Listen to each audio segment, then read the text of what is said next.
Te damos la bienvenida a las predicaciones del legado del reverendo Rolando Gutiérrez Cortés. Esperamos que sean de inspiración y bendición para tu vida.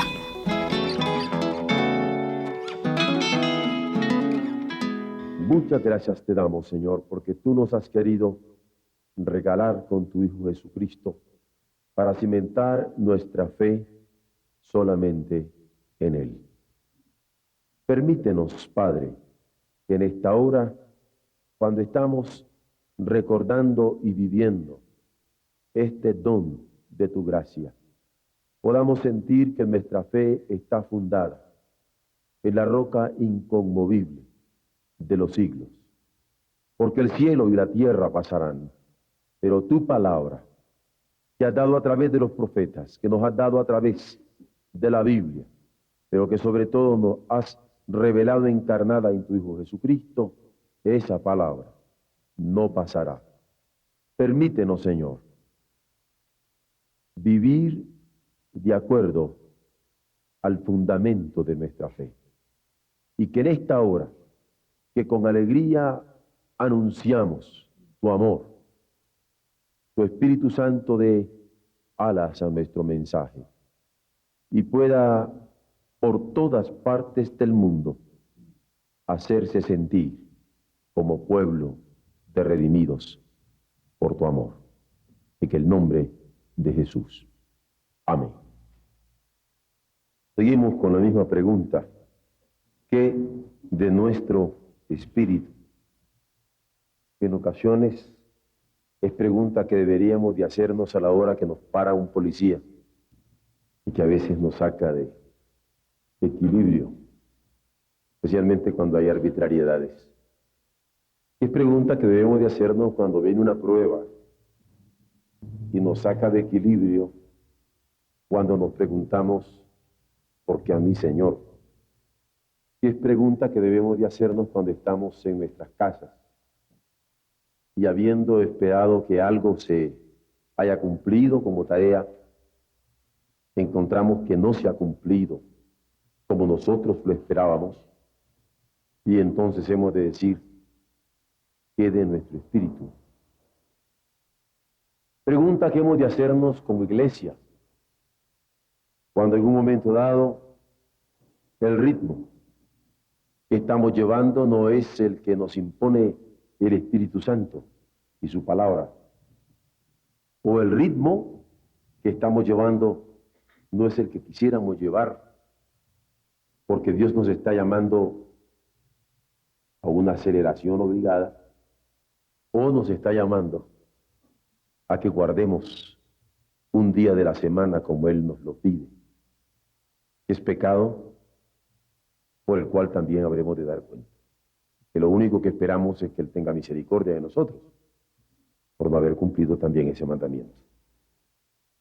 Es pregunta cuando perezosos no estamos cumpliendo con nuestros 6 días de trabajo, por lo menos 8 horas diarias, efectivas. Y es pecado que también habremos de confrontar, porque su palabra es clara: 6 días trabajarás y harás toda tu obra, porque así lo manda Él. Y a veces nosotros ni trabajamos los 6 días y las obras que tenemos siempre son incompletas. ¿Y cuántos tendremos que dar respuesta a Dios cuando hemos sido chapuceros, chambones en nuestras labores? ¿Qué de nuestro espíritu? Porque su origen es divino. Y en tanto que divino es sagrado, es algo sagrado que tenemos, que poseemos, que nos ha sido dado y del cual hemos de responder. ¿Qué de nuestro espíritu cuando el pecado nos ha pasado tocando? O cuando el pecado nos ha comenzado a dominar con sus tentáculos. O cuando el pecado nos tiene esclavizados. ¿Qué de nuestro espíritu? Porque el pecado no puede enseñorearse de los hijos de Dios, ya que la paga del pecado es muerte. Y si conocemos las consecuencias funestas de él, hemos de darnos cuenta de nuestro propio espíritu para ver en qué forma estamos luchando contra este pecado. Muchas mujeres han sido engañadas por una sociedad inclemente, porque no han considerado la bondad de Jesús en su favor que registran los evangelios. Y muchas mujeres han aceptado puestos segundones, engañadas, porque no se han dado cuenta que Jesús vino a liberarlas, a hacerlas libres, a darles su lugar. Y a mí me preocupa cuando ese engaño viene justificado por domesticaciones de la palabra. Y hay machismos que se justifican con la palabra del Señor. A esas mujeres yo quiero preguntarle como pastor, ¿qué de nuestro espíritu? Porque el suyo, como mujer, y el mío, ha tenido el mismo precio de sangre.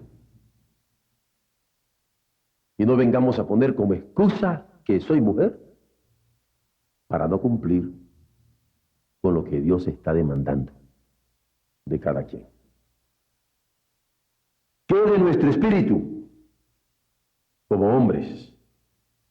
Porque muchos hombres con maltratos en la niñez o adolescencias conflictivas han sucumbido con sus traumas porque no han estimado en la Biblia el poder de Dios en una vida utilizada providencialmente como la de José. Todos conocemos personas que dicen, no puedo servir al Señor porque mi niñez fue traumática. Tuve hambre, tuve frío, tuve necesidades, sufrí mucho, sin percatarse que una niñez traumatizada no es excusa cuando ya se conoce la libertad de Jesucristo. Muchos otros con adolescencias conflictivas, envueltos en los atractivos de los compañeros en la secundaria, o en la preparatoria, o en la universidad, donde se han visto envueltos en tabaquismo, en alcoholismo, en drogadicción, a veces en orgías. Dicen, yo no puedo servir al Señor porque en mi adolescencia, sacudida por situaciones conflictivas, mi carácter fue castrado y he perdido la capacidad de ser creativo, sin percatarse que cuando se está frente a la cruz de Jesucristo, con una clara mente que puede contemplar el valor de cada una de las gotas de su sangre en nuestro favor, no hay adolescencia conflictiva que pueda sostenerse en pie. Y el levántate y anda sigue de parte de nuestro Señor. No hay excusa para alguien que quiera poner la conflictividad de su adolescencia como estorbo para rendir al máximo al Señor. Otros se han acomodado huyendo de alguna culpa. Se sienten culpables porque como en la juventud se tienen que hacer decisiones tan difíciles, como que a los 14, 15, 16 años uno tiene que escoger qué carrera sigue. Después con quién se casa. Después cuántos hijos habrá de tener. Y podríamos haber actuado con torpezas por no haber oído el consejo de Dios o no haber oído el consejo sano de alguna instrumentalidad suya en nuestro favor. Pero alguien se ha querido acomodar huyendo de alguna culpa lejos de su lugar de origen y ha querido dejar su tierra natal, el pueblo donde nació, sin enfrentar decidido la zarza ardiendo, como le pasó a Moisés cuando huyendo de Egipto, después de haber matado a aquel hombre que quería matar a un compatriota, ya se había logrado casar y establecer, pero Dios lo encuentra y le habla y lo desafía y lo llama para que le entregara su vida. Y así, como mujeres, como hombres, como niños, como jóvenes, o como adultos, víctimas de culpabilidades, nos encontramos arrastrando un espíritu mezquino. Nos hacemos codos. Nos encontramos arrastrando un espíritu amargado. A todo el mundo le damos defecto. Solo nosotros somos los inocentes, las blancas palomas intachables. Nos encontramos con espíritus rebeldes y no queremos ser transformados a un espíritu generoso como el que Dios nos ha mostrado a la saciedad. Y que Pablo llega a comentar: lo que de gracia hemos recibido, de gracia lo hemos de dar. No queremos cultivarnos en un espíritu perdonador, no queremos cultivarnos en un espíritu obediente para servir a Dios con alegría y venir ante su acatamiento con regocijo y alabarle y bendecir su nombre, porque Él es bueno y para siempre es su misericordia. ¿Qué de nuestro espíritu? Niños. ¿Qué de nuestro espíritu? Adolescentes. ¿Qué de nuestro espíritu? Mujeres y hombres. ¿Qué de nuestro espíritu? ¿Dónde quedó atascado, amarrado? ¿Dónde quedó crucificado y muerto? Y ahora andamos disque viviendo, pero como cadáveres ambulantes. ¿Qué de nuestro espíritu? Esta es la pregunta que venimos considerando luego de los acontecimientos del 19 y 20 de septiembre en nuestro México, porque queremos examinar a fondo qué es lo que entraña creer que somos creados por Dios y el origen de nuestro espíritu divino.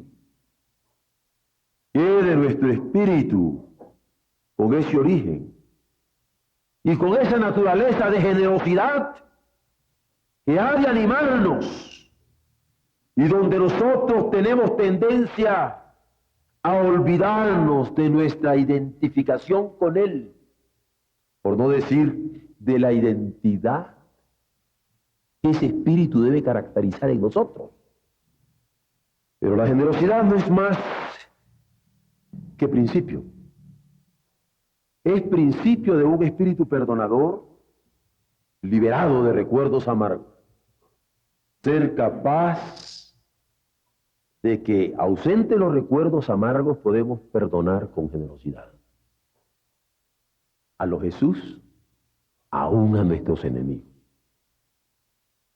Esta generosidad no es más que principio de un oír con corazón abierto a nuestro Dios para obedecerle irrestrictamente, para cumplir sus planes, sin rebeldías, por miedo que tenga atrapada hasta nuestra imaginación. Veamos en la entrega generosa de una mujer adorante en los evangelios lo que estamos considerando en esta mañana. Meditemos una vez más en la vida de José, el hijo de Jacob, vendido como esclavo por sus hermanos, para encontrar lección para nuestras vidas. Y pasemos por esa gesta de Moisés, el libertador del pueblo de Israel, brevemente, para culminar en Jesucristo, como 4 ejemplos de fortaleza para nuestro espíritu que se dan en la Escritura.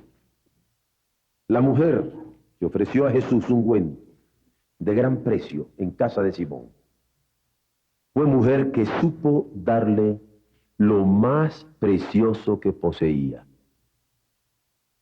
Esto nos hace preguntarnos, ¿qué es lo más precioso que yo tengo? ¿Es la habilidad de mis manos? ¿Es mi voz? ¿Es mi mente? ¿Es mi capacidad administrativa? ¿Es mi talento musical? ¿Es mi don de gentes? ¿Qué es lo mejor que yo tengo? A lo mejor no está ni en mí mismo. A lo mejor es mi esposa, mis hijos. En mi caso, ¿qué es lo mejor que yo tengo? A lo mejor más que yo, que mi propia familia, podría decirle, Señor, tú sabes que lo mejor que yo tengo es mi iglesia, pero es tuya. Y yo no tengo por qué no dar de gracia lo que de gracia tú me has dado. Porque esta mujer de los evangelios ofreció lo más precioso que tenía, un ungüento de gran precio.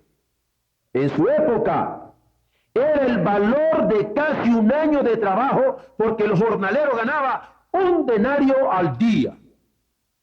Podríamos darle nosotros al Señor el valor de 300 días de trabajo y quedarnos nosotros con 65. Échele la pluma. Hasta luego. Podremos nosotros, como esta mujer, dar lo más precioso, porque se tiene una idea clara en el cálculo que hizo Felipe, apóstol del Señor, de que con 200 denarios se podía dar de comer a 5,000. O sea, casi con el valor de la mitad de un año de jornaleros, se podía dar de comer a 5,000 personas una vez. Interesante cosa que hayan estos cálculos en los evangelios. Podemos darle nosotros el valor de 5,000 comidas al Señor con la generosidad que esta mujer se desprendió de su ungüento. Mas lo que se quiere destacar es nuestro espíritu. ¿Qué es de nuestro espíritu? Como para medirnos allí, al identificarnos con Cristo, de modo que nuestro amor se torne en algo que no calcule, sino que se da. ¿Qué de nuestro espíritu?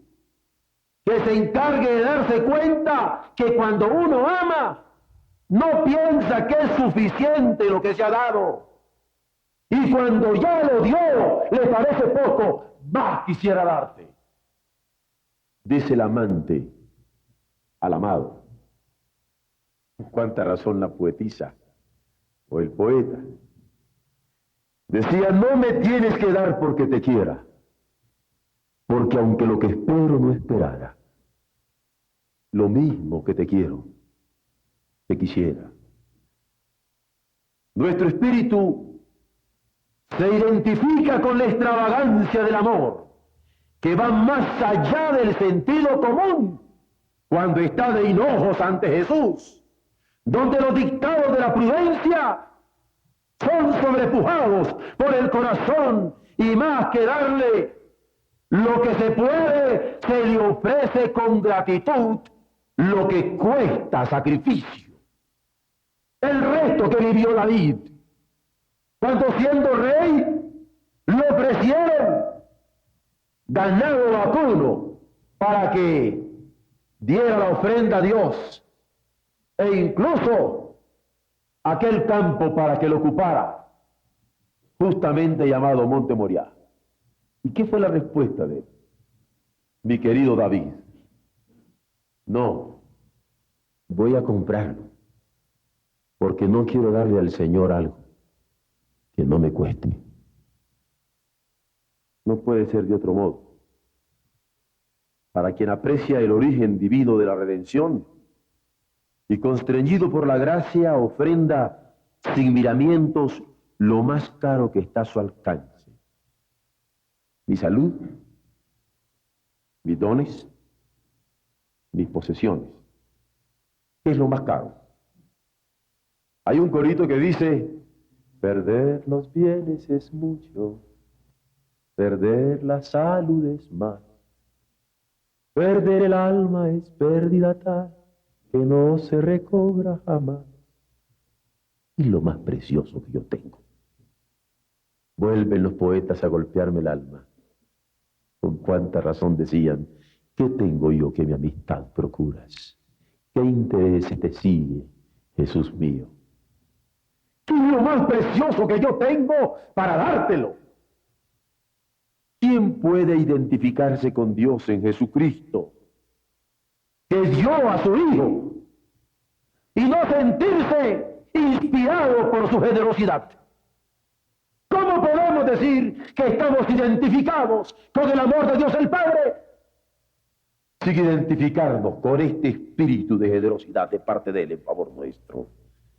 Cada circunstancia que se presenta para conjugar la vida en las dimensiones de la gracia es oportunidad que debe aprovecharse, como lo prueba esta historia del Evangelio, en la que su fragancia llega hasta nuestros días como ofrenda grata de una oportunidad bien aprovechada.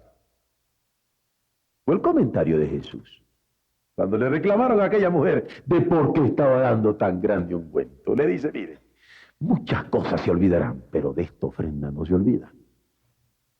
Y hay un momento que cuando uno se comienza a identificar con la ofrenda de esta mujer, parece que sale de las páginas de los evangelios el perfume de aquel ungüento todavía. Y cuando uno habla del perfume de esta mujer, siente la fragancia y el aroma de aquella generosidad. ¿Será posible que esta mujer tenga más generosidad que disque nuestros corazones consagrados para Él? ¿Será posible que esta pecadora arrepentida tenga más fragancia en su ofrenda que nosotros, que le hemos conocido como nadie antes le había conocido, en la amplitud de su misericordia? A esto es lo que el apóstol llama inteligencia espiritual, para luchar todos los días contra las tentaciones de la carne o enfrentar los espíritus contrarios con la renovación que nos ofrece Dios por su Espíritu y su palabra, pero que tiene su mejor uso. Esta inteligencia espiritual, cuando identificados con la gracia de Dios, perdura en fragancia, siendo suave olor de Cristo. Cuando yo estuve en Yucatán hace una semana y contemplaba la obra misionera que se ha multiplicado en esa amada península mexicana, no pude menos que recordar el corazón de una comerciante, mujer, anciana incluso ya, cuando murió, la hermana Wong. Y me pregunté varias veces, ¿dónde quedaría la mejor inversión de la capacidad de negociante de esta mujer? ¿En la herencia que le dejó a sus hijos? ¿En la fábrica de chocolates? ¿O en los campos misioneros que en estos momentos se multiplican por la gracia de mi Dios entre las pencas de magueyes de Yucatán? No hay una ofrenda que le hayamos dado al Señor que no la haya multiplicado a 100. Recuerda el chiquillo que le dio sus panecitos y sus pececitos con el temor ingenuo de un niño, porque ¿qué era eso que él tenía para toda aquella gente que él tenía que alimentar? Pero el Señor lo toma y lo multiplica. Y si Dios puede multiplicar así la ingenua ofrenda de aquel chiquillo, o la fragancia del perfume de esta mujer, ¿saben ustedes lo que podría multiplicar cuando le demos lo mejor de nuestra vida? De nuevo me golpean los poetas. En este caso un mexicano, pastor, conocido por algunos de nosotros todavía, el hermano Vicente Mendoza. Cuando escribiendo un poema que nosotros incluso cantamos, concluye diciendo: Señor, ¿qué pudiera yo darte por tanta bondad para mí? ¿Me basta servirte y amarte? ¿Es todo entregarme yo a ti? Entonces, acepta mi vida, que a ti solo queda rendida, porque yo soy feliz por ti. ¿Qué es nuestro espíritu? Nuestro espíritu requiere identificarse con el corazón de Dios el Padre para darnos cuenta de lo que significa la generosidad. Ese amor que en Jesucristo se reveló capaz de amar hasta el fin, sirviendo por amor hasta el fin, aún a los que habrían de negarle. Y ya no digo negarle, traicionarle. ¿Es ese mi espíritu? ¿Es ese su espíritu, mi amado doctor? Ese es el espíritu de nuestros hombres en la iglesia. Ese es el espíritu de nuestras hermanas en la iglesia. Ese es el espíritu de nuestra juventud en Oreb. Ese es el espíritu de nuestros secundarios y de nuestros niños. ¿Qué es de nuestro espíritu? Démonos cuenta que nuestro espíritu tiene que hacer justicia a su origen. Nuestro origen es divino. La naturaleza de nuestro espíritu es divino. Generoso, no mezquino, egoísta. Por eso hay que sintonizarlo con la voluntad de Dios.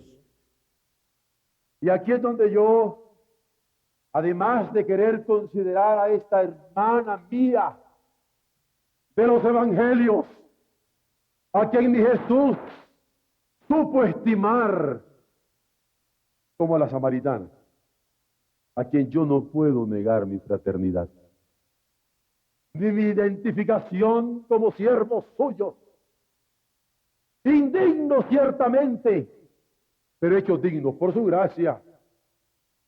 Y me voy a José, el traumatizado chiquillo, el adolescente en conflictos, el que no tenía por qué perdonar a padres y a hermanos, el que hubiera terminado como tarado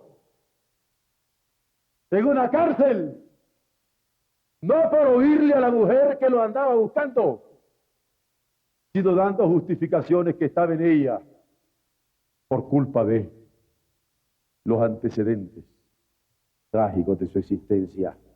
Todos conocemos esta historia de José por haber salvado a su familia del hambre, cuando le encontraron como mayordomo en Egipto. Mas no se trata solamente de ahorrar y administrar, porque a veces podríamos pensar que la mayordomía es saber ahorrar y saber administrar en tiempos de abundancia, previniendo los tiempos de escasez. Se trata de alguien que supo perdonar las ofensas del pasado, porque se está en sintonía con la voluntad de Dios. Y cuando esto se ve a niveles de José, decimos qué bien. Pero no se le vaya a ocurrir echar a perder el sermón, pastor. No vaya a decir que perdone a mi yerno, o a mi nuera, o a mi suegro, o a mi suegra, o a mi cuñado, o a mi cuñada, o a mi concuño, o a mi concuña, o a mi amigo, o a mi amiga, o a mi hijo o a mi nieto, no vaya a ocurrírsele, pastor, de nuevo aplicar la palabra de la voluntad de Dios a mi propia vida. ¿Pero qué hago? Tenemos que sintonizarnos con la voluntad de Dios. A eso vinimos. A sintonizarnos con ella, para que como José sepamos usar lo que tenemos. Porque si en la misericordia de Dios nos ha permitido prever, preveamos. Y si nos ha permitido prever bienes materiales, usémoslo. Y si son bienes espirituales, ¿y qué digo espirituales? De redención para los nuestros y que están al alcance de nuestro círculo de influencia. ¿Por qué no ponerlos en las manos del Señor? Y si nos ha dado la posibilidad de un cargo público, pero sobre todo hemos conocido que el amor de Dios nos ha puesto un corazón para perdonar a los que nos han hecho mal, hagámoslo. Por eso es la pregunta, ¿qué de nuestro espíritu? Ciertamente es para luchar contra la carne. ¿Qué de nuestro espíritu? Ciertamente para enfrentarse a espíritus contrarios. Pero ¿qué de nuestro espíritu? Es para identificados plenamente con la generosidad perdonadora de Dios, poder conjugarnos como dignos hijos suyos. Es el reto, más que elementos materiales oportunos y costosos, que siempre son buenos, sepamos ofrecernos con un corazón perdonador. Perdonador. ¿Se imaginan que la gente se pudiera acercar a nosotros sabiendo con seguridad siempre que nuestro corazón perdona? Me siguen molestando los poetas. ¿Recuerdan aquel poema de mamá en donde tenía un hijito muy guapo, pero que no estaba muy contento con el origen humilde de su mamá, y él quería rozarse otros estratos? Se enamoró de una niña que en determinado momento le dijo: si me quieres, quiero que me des un regalo, el corazón de tu madre. Y este joven, que como cualquiera que tiene ambición, no importa sobre quién pasa, ni sobre qué, dice este corto poema que fue, y sin ser cardiólogo, le hizo la operación a su mamá y le sacó su corazón. E iba todavía latiendo sobre el plato, porque el corazón tiene esa característica. Y en determinado momento, cuando va caminando, aquel muchacho se tropieza y casi se le cae el corazón. Y escuchó una voz que decía: hijo, no te has hecho mal. Son esos recursos de contraste que un poeta tiene para hacernos ver, en este caso, el sublime, tierno, inconfundible e invariable amor de una madre. Pero cuando nosotros hemos sido ofendidos, podemos tener el alma abierta como para que cualquiera que se acerque sepa y tenga la garantía de que ya está perdonado desde antes de llegar. Yo recuerdo la inquietud de Pedro cuando se encontró con esta enseñanza de Jesús. Y le dice: no. Y queriendo cuantificar, yo creo que ya él tenía visibilidades de computador. Le dice: ¿y cuántas veces? Y el Señor le responde con un número, le dice: 70 veces 7, si comiences. Comienza a hacer la cuenta, Pedro. ¿Qué de nuestro espíritu? José, el mayordomo del faraón, que auxilió a su familia en hambre y que sirvió a aquel pueblo para liberarlos de una hambruna terrible, más que por su administración económica, es admirable por su espíritu de perdón. Porque ese es el reto, que nos sepamos ofrecer con un corazón perdonador. Pero vamos a Moisés. Este Moisés que salvó a su nación de esclavitud, que por siglos sufrió de quienes abusaron de su situación de extranjeros. Hoy, que los medios de comunicación son tan abundantes, conocemos la tremenda explotación del extranjero cuando se pasa a un país que no es del origen suyo. Y si no, que lo digan todos los braceros en Europa. Muchos de ustedes están informados de lo que sufren los españoles en Francia, en Suiza, en Italia, en Alemania, o los italianos en Alemania, en Suiza, o viceversa. Esto no tiene nacionalidad. El pobre busca trabajo donde lo haya, pero como no tiene ni para pagar los documentos, también sufre muchos abusos. Y el pueblo de Israel, que llegó justamente en tiempos de José, queda como extranjero en aquel lugar y de él abusa el pueblo egipcio. Pero Moisés, el salvador de esta nación, posteriormente, en 400 años de distancia, ¿dónde se hallaba cuando le habló el Señor? En aquella zarza ardiente que no se consumía. Justamente huyendo en el desierto, cómodamente establecido después de 40 años, mas debía volver a Egipto armado con vara de pastor y el poder de quien le hablaba. Yo he encontrado personas que dicen, yo vuelvo a mi patria si voy con tal nombramiento, o llevo tales posesiones, o voy asegurado de todas. Moisés volvía donde era conocido con dos cosas, una vara y el poder de Dios. Y conocemos la historia de su conversación con Dios, porque por su tartamudez se sentía incapaz para aquella tarea, pero obedeció y salió triunfante. Y la pregunta insiste, ¿qué de nuestro espíritu?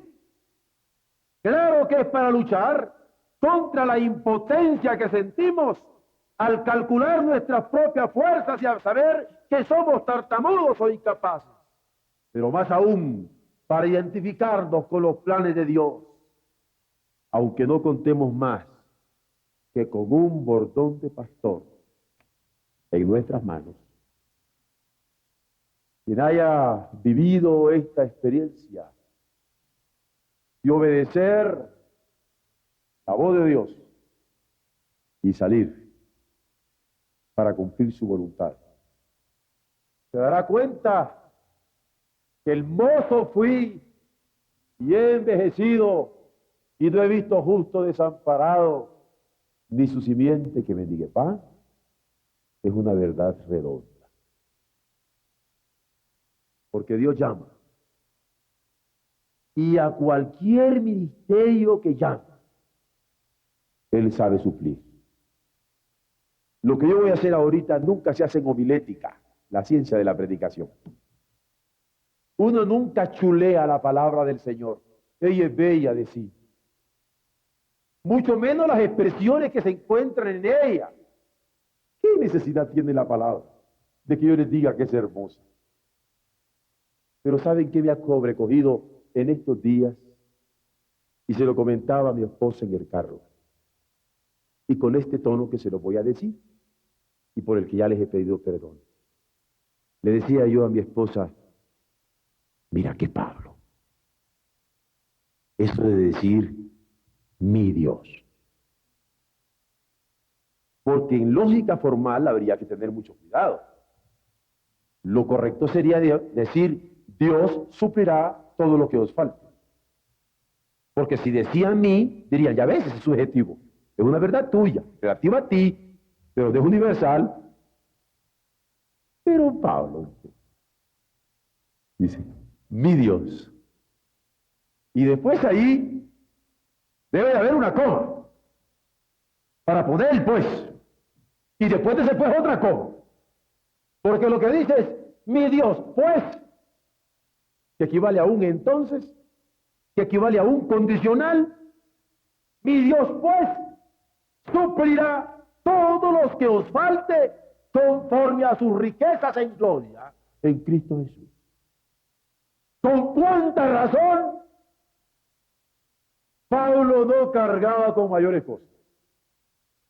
No cargaba con un tráiler, caminando por la carretera de Roma, con un proyector de tantos milímetros y otro de menos milímetros, y unas películas y un aparato publicitario. Aquí viene Pablo, vengan a escucharlo. ¡Hombre!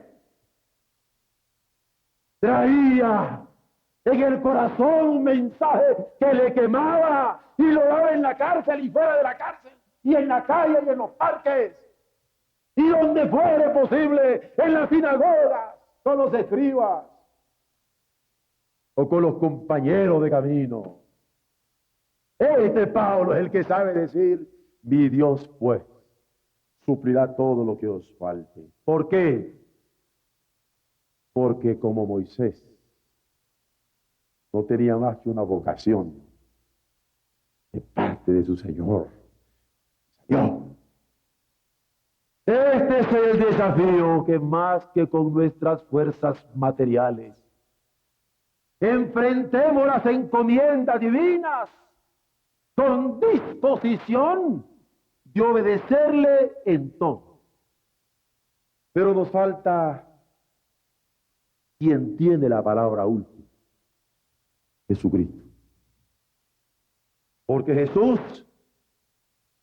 no solamente salva a su familia como José, o libera a un pueblo como Moisés, sino salva a todo aquel que en él cree para que tenga vida eterna. Jesús tiene corazón perdonador, siendo obediente hasta la muerte y muerte de cruz. Y más que dando pan a una familia hambrienta, ofreciéndose a sí mismo como pan de vida.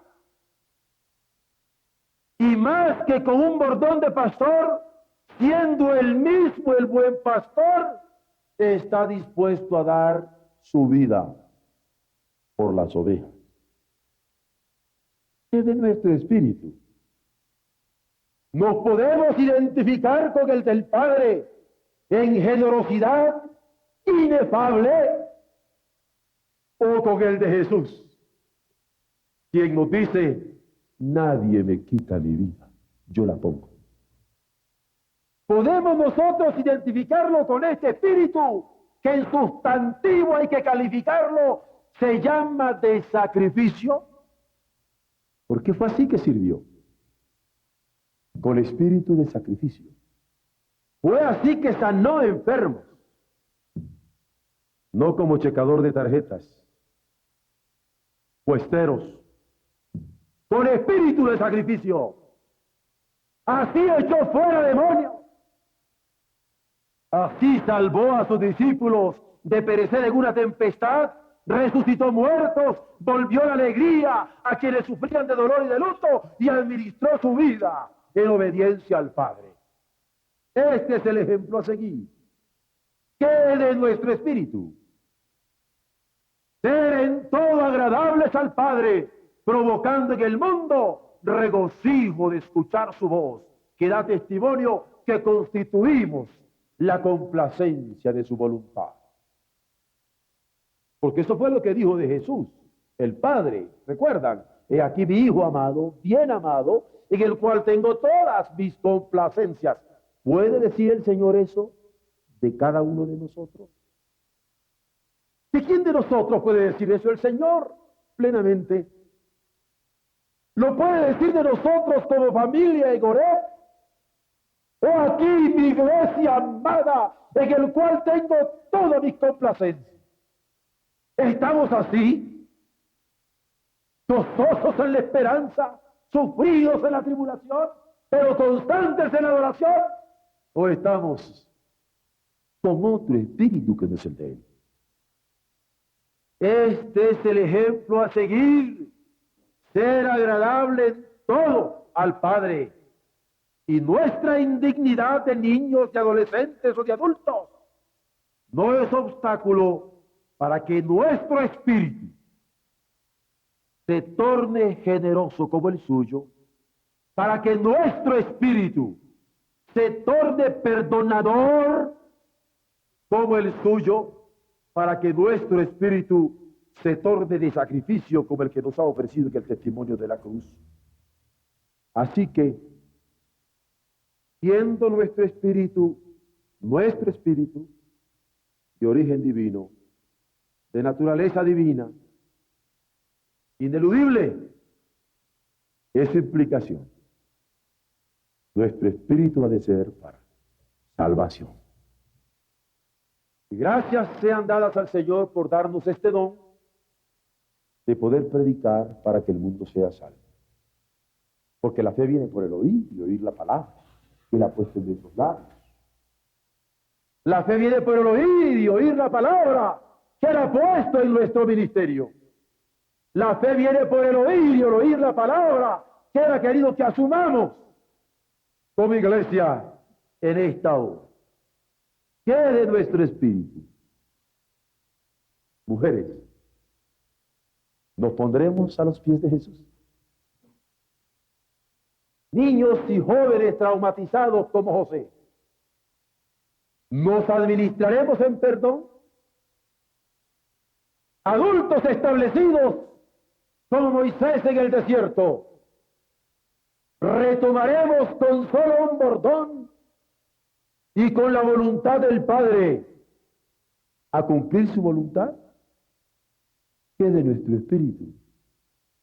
¿Se identificará con el de Jesús nuestro Señor? ¿Qué es lo más precioso que tenemos? ¿Podríamos darlo hoy? La palabra de Dios, que es certera, dice a la letra así: Hijo mío, dame tu corazón. ¿Saben ustedes los cientos y miles y millones que hay esperando que entreguemos nuestro corazón al Señor para ser salvos? ¿Saben ustedes lo que el Señor puede hacer con nuestras vidas entregadas con este espíritu? ¿Qué de nuestro espíritu? ¿Es de lucha? ¿Es de entrega? ¿Es de salvación? Dios tenga misericordia de nosotros y nos bendiga. Haga resplandecer su rostro sobre nosotros y ponga en nosotros su paz, para que sea conocido en toda la tierra su camino y por todos los hombres su salvación. Que le alaben los pueblos